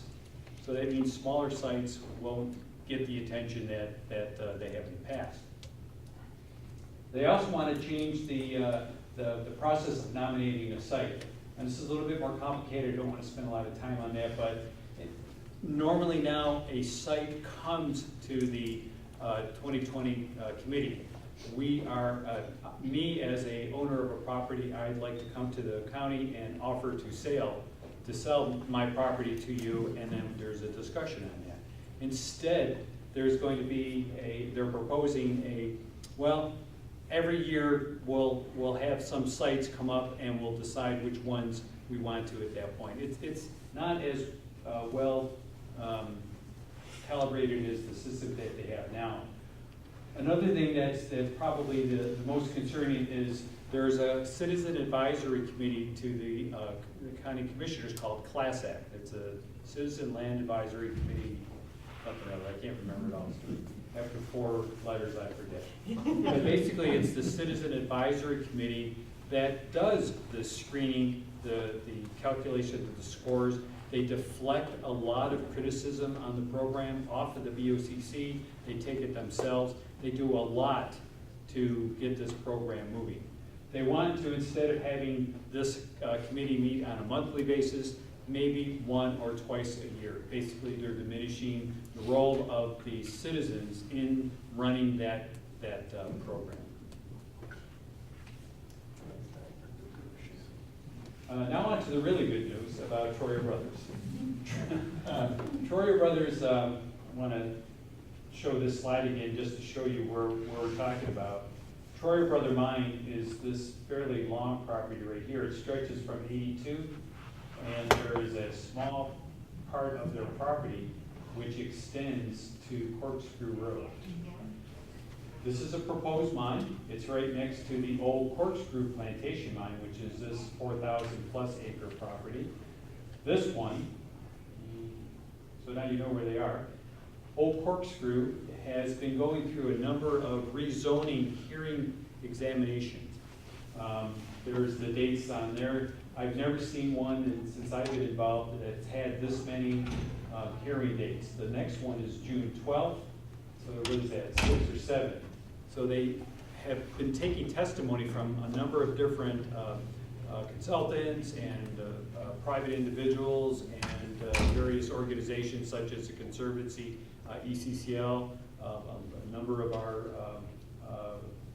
residents also spoke there. They're still doing that.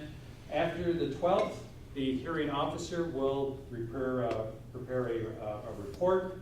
A key point that is a point of contention between the county and the applicant, which is a very, very important issue, is the width of the blasting buffer between blasting and the nearest residential home. The applicant, which is King Ranch, one of the largest landowners in the country, they want a buffer of 1,000 feet. The county is standing firm so far at 2,000 feet. That extra 1,000 feet is a pretty interesting number. That could be a point at which King Ranch would decide that's a lot of the property that we cannot mine. Maybe this is not a mineable proposition. I don't know, that's just something that we're thinking about. After the 12th, as I said, the zoning hearing officer will write a report with a recommendation to the BOCC to either approve or reject the recommendation for rezoning. And if there is an approval, she may include conditions to that approval. After that, then at some point the BOCC will meet to determine whether to accept or reject her recommendation. So that probably, the report will probably come out later in the summer, and probably late summer or early fall, the BOCC will vote on that. The Troyer Brothers is not as far along as Old Corkscrew Plantation. Their first hearing date is June 26th. It was on the 28th, they changed it to the 26th. I should say that originally it was in December, but they moved it up to June. There are a lot of people who are saying that that was moved because there are less people here. A lot of Northerners have gone up, and so therefore there's less opposition, so let's do it during the summertime. Important to this is the county staff report is due out about next Tuesday. That is their planning department has been working with the applicant to determine whether this should go forward. They are addressing problems and issues that go back and forth between them. The county staff issues a report. They did the same thing for Old Corkscrew Plantation. In that project, the county staff recommended approval of the old Corkscrew Plantation mine with various conditions. In this case, just like the other one, this is an issue to rezone from agricultural to industrial. I want to point out that the Lee County's own land development code, chapter 34, states very clearly, mining operations by their very nature are incompatible with most other uses. This is true with Troyer Brothers and with Old Corkscrew Plantation. Both of them are in residential areas, and they're in the DRGR. If I go back to that drawing, the area that's in purple, basically these mines here with the white arrows, these are mining areas, and that includes the Youngquist mine, which is right here, and this one right here, which is called the Titan mine on Corky Road, a fairly small one, but still active. These are locations that the county has already authorized mining. That happened several years ago. Troyer Brothers and Old Corkscrew, as you can see, are well outside the already authorized areas. So these are major changes to Lee County's comprehensive plan. That's why it's going through the rezoning process. A couple of things. By the way, this dragline is the type of equipment that if you were to go on a Youngquist property, this is what's operating out there that is literally scrapes up the exploded soil material or rock. It scoops it up out of the lakes with this bucket right there, and then it goes on to the processing plant. It's quite an operation. If you have a chance to see it from the roadside at Youngquist, it is something that will be astounding. A couple things on others is that it's been said that the argument for mining at these is you have to mine where the resource is. Well, that's true, but you also have to remember that not every mining location is a good location for mining. There are some places that are just not compatible. A lot of people believe that Troyer and Old Corkscrew Plantation are not compatible, are not good choices for mining locations. Before I flip on to the next slide and go from here, it's important to realize in Lee County, if you want to express your concern about mining at these locations to the Board of County Commissioners, you must speak at these hearing meetings. In this case, on June 26th, Old Corkscrew, you missed your chance. But if you want to speak or to make your opposition known to the Board of County Commissioners, you must speak first at the hearing meetings. For Troyer Brothers, kind of interesting that a local group called No Mines on 82 has popped up. It is run by, basically it's a business out on 82, Cicada Seed Company. And they are located right next to the Troyer Brothers mine. They are located right here where the 82 is. They are a seed company. They grow commercial seed, sell them to farmers for them to grow vegetables and fruits and so on. It is a big company with very good jobs. They feel that having that mine located right next to their agricultural farming lots and their processing plant would be a detrimental problem to their operation. So they are trying to mobilize people that are primarily in the Lehigh area. This is all heavily populated up here. And all of these people, they use 82 as a major highway to get up to the Fort Myers area. Here's Daniels and Colonial would be right up here. These people are not as well organized as others. And so Cicada has a program. I see some signs right there. Yes. Gentlemen, can you, I have. yeah, just So- show what those signs are? Yes, so we have the Tell Lee County No signs over here if anybody's interested in it too. And then I also have some flyers I can hand out as Oh, well. you left, oh, she left, okay. Going back to this, back to Troyer Brothers, they are operating 2 meetings next week, the 12th and the 14th. I believe you've got the addresses. Yes. These are informational meetings on how to show opposition to something like this in Lee County, correct? Yes, exactly. This is Kelly McNabb. She's with the Conservancy of Southwest Florida. She's been working very closely with Cicada Seeds in this program. So I asked you to look at their website, online83.com. If you can, please try to attend one of the meetings. Also, I just, this happened last night.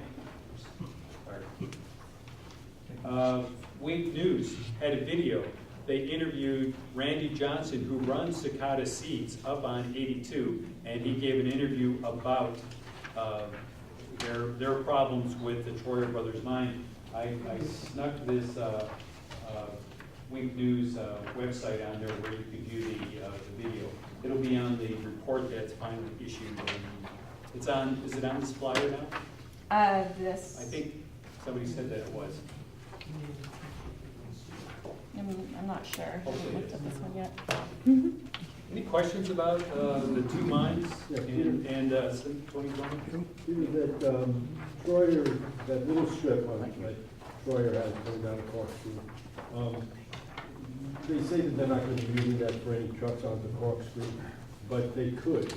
And what impact would that have on like the place, the corkscrew, which is directly opposite that?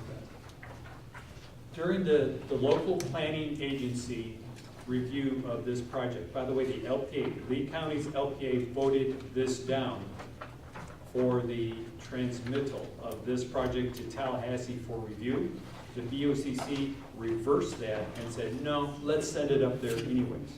But in any case, during that process, the applicant or Troyer Brothers said they would not use this strip of property here, right there, to access Corkscrew Road. They did say though, that, and by the way, here's the place in Corkscrew, right there. This distance from here to there is about just under a mile. That's right. They said that they would start, Troyer Brothers said that they would start mining at the southern end of their property, right about there, and slowly over the years work their way north towards 82. Their processing plant is up here. So their effects, the sound, the noises, the blasting are going to be felt at the southern end of their property, closest to Corkscrew Road than to 82. People, you gotta move along. They said that they would not, they said they would not use it to access the road, but that's this year. What happens in 10 years or in 15 years? There's no guarantee. Any other questions? Thank you. Thank you, Pete.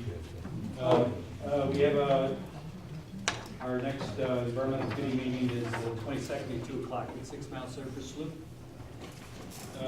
Next, we'll hear from Mark Nowitzki, who is working with the economic outreach team. Yeah, we go on to the next one, thanks. One more. So they kind of talked about the schools, what we're doing. We're still kind of in this discovery stage, what we need. One of the things they talked about was a model city. So you need something like the grocery store that closed over the road, something really a big place. Yeah, it was a Winn-Dixie, it was a Sweet Bays. Something really big like that. So they're looking at how we can help. But I'd like to talk really about junior achievement today. So the goal is to touch every 2nd, 5th, 8th, and 11th grader in Pine Woods Elementary, Estero High, 3 Oaks Middle, and 3 Oaks Elementary. To do that, we need almost 100 JA ambassadors. I've got about 60 to date. We, as Nick said, we had the bankers in. We invited 31 different banks and financial institutions. 11 different ones showed up, and we got a bunch of people signed up. The communities, we have 12 of the 35 communities represented.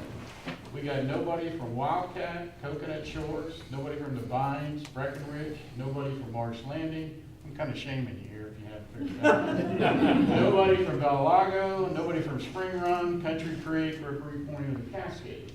So, you know, this is, to me, if we educate the kids, we do better with the kids, we do better in the schools, and we do better in our house values. So, you know, if you could all go back and talk to your neighbors and kind of get involved in this. I've got a couple of business cards. Jim Shields, we're around. We're going to have a couple more orientation sessions. And I like to tell, you know, the volunteers to do the 8th grade session. It's 6 45-minute sessions with about an hour prep before. So I'm giving you, you know, 10 hours of your time over 6 weeks. For the 11th grade, we need 7 sessions. So again, about 12 hours is what we need. We're going to do it in the spring, or in the fall first, and then in the spring. If you can't commit to doing 6 or 7 weeks in a row, we need some floaters too. As some of us aren't as young as we used to be, we have doctor's appointments and other things we have to get to. So I want to have a group of floaters that can go in when people can't make that particular session. And mostly it'll be during the school day, so probably somewhere between 10 and 1. And I got to tell you, I did Bonita Springs Middle School. I did 2 8th grade sessions, and we played some games and did some other things. And I've never been in a classroom. I never observed. I just walked in and said, hey, let's go do this. They needed help. I did it, and the kids actually paid attention. They listened, they interacted, they had comments. I was really impressed. So I think I got more out of it than they did. So if you can help, let us know. My email or Jen Shields. There's information out on the ECCL website under EOC. And talk to your neighbors and kind of tell them that Mark shamed some of those other people.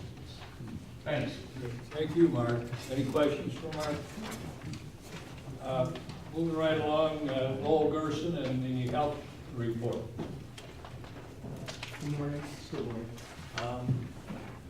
The part of the vision of the health committee was that we will be the healthiest community around. To achieve that, we focus on prevention and treatment. Important element in treatment are the staff that are going to be at the new institution. I think I'm pointing in the right direction. And therefore, we met with the Lee Health folks to see how they were going about staffing the new hospital or the new ambulatory care center right now. And we had a very nice presentation from Chris Fay, who's the lead physician, chief administrative officer, about their staffing procedures. They've done national searches for all of the positions that are open. It'll be staffed by folks who still are right now in the community, and there are a bunch of new people who are becoming to take care of some of these specialty areas, orthopedics, emergency medicine. And at the end of the meeting, we were and also they're looking at innovative ways to get new physicians in the area, including trying to lure retired physicians out of part-time retirement. They would be part-time out of retirement. And at the end of the session, we were very pleased that there'll be an excellent staff to help take care of us when they open December 4th. That's it. Any questions or comments for Lowell? Just one comment.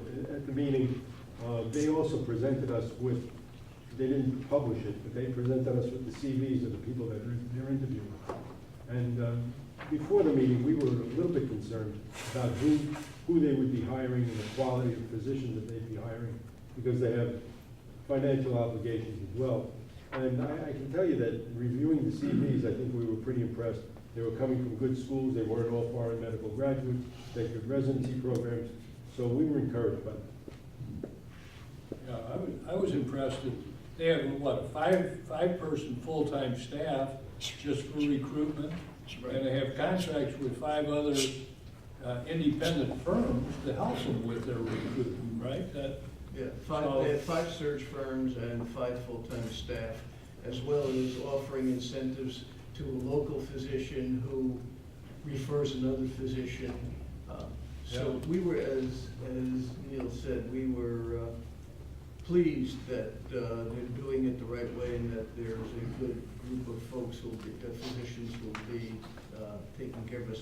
They're also doing a lot of effort to get a nursing staff as well. So we'll keep you posted. December 4th is when the first patient is supposed to go through. We will be asked, they're planning some dry runs. Is Alex still here?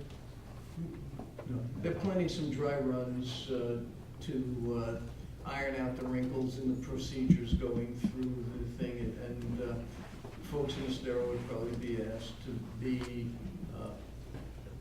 experimental patients working their way through the system to make sure that it's as smooth as it can be. So they also said that they're gonna have some trouble getting some specialties. That there are national shortages in some specialties. Geriatrics, endocrinology, rheumatology, some other specialties. They're gonna have some trouble getting. yeah, well, everybody has. Yeah, everybody has. It's just not enough. And one of the things that we're planning on doing, just as a codicil to what was just said, is since there are not enough geriatricians ever, they'll be doing some training of the present and future staff to facilitate their ability to handle older patients. One of the things we used to teach the medical students is that an older patient is not just an old middle-aged person, the same as a pediatric patient is not just a small middle-aged person. Special needs, and anybody interested in my lecture on geriatric medicine, feel free to come. Thank you. Our communications director, Tom McDonald, he couldn't be here today, but we have entered into a contract with their firm to develop a promotional program, basically where service entities like Lee Health, like HCA and others, could purchase different kinds of promotional opportunities through all of the media sites that we have, that we manage. And so we'll soon be moving ahead with that. And I just mentioned that because Linda's going to give the financial report, and the $1,000 down payment is included among the expense. With that, Linda, you want to wrap it up here? Sure. Good afternoon, everyone. Just very briefly, financials for the month of May. As you can see, total income was slightly over $1,000. The majority of that, of course, was $1,000 membership dues from Lee Health. Our expenses for the month of May were a little over $3,300. Just to recap those, approximately $700 as our standard recurring monthly fee for our communication expenses. The next 3 items are not necessarily always recurring. They include, as you can see, $855, and what this really is where it says visual communications, is really a periodic expense that we have for our online maps. It's the creation and development of those online maps that you see on our websites, things of that nature. Don just mentioned the revenue growth investment, which was a down payment of $1,000 to Evolution Brands, and then the insurance, the annual insurance is $720. So again, monthly expenses were a little over $3,300. Closed out May with expenses over income about $2,300 for the month of May. For year to date, expenses were $1,800 over income. Currently, we have a cash balance as of the end of May of $14,700. And all membership dues are current as of this time. Anybody have any questions? Okay, thank you. Thank you, Linda. Bob, do you have anything else on transportation? No, not really, Don, other than just a quick note that there was a meeting Wednesday while we were all attending different meetings, where it appears as though the Board of County Commissioners has passed off this responsibility for the Estero, or for Corkscrew Road improvement to the county staff, and they didn't include it in the agenda for their workshop. And the next workshop, it's not included either. And that came from somebody who observed and sent me a little report. So it looks like right now the staff has got the job to decide how to improve Corkscrew Road. And you should probably learn about it in September. Yeah. Right, with the final budget hearings, there are two that are required by law in September. Yes. And they go on vacation for. Yeah, they got a 6-week vacation planned. Sooner or later, we'll find out if they're gonna spend any money on Corkscrew Road and how much and when. With that, I want to thank you all for coming. Look forward to seeing you again on Friday, July the 13th for our next meeting. Unless there's anything else that's urgent. Thank you much. Just wanted to mention there are some business cards and some little pamphlets if anyone's interested from the Briggs and Stratton presentation. Thank you much, everybody. Have a good one. Thanks.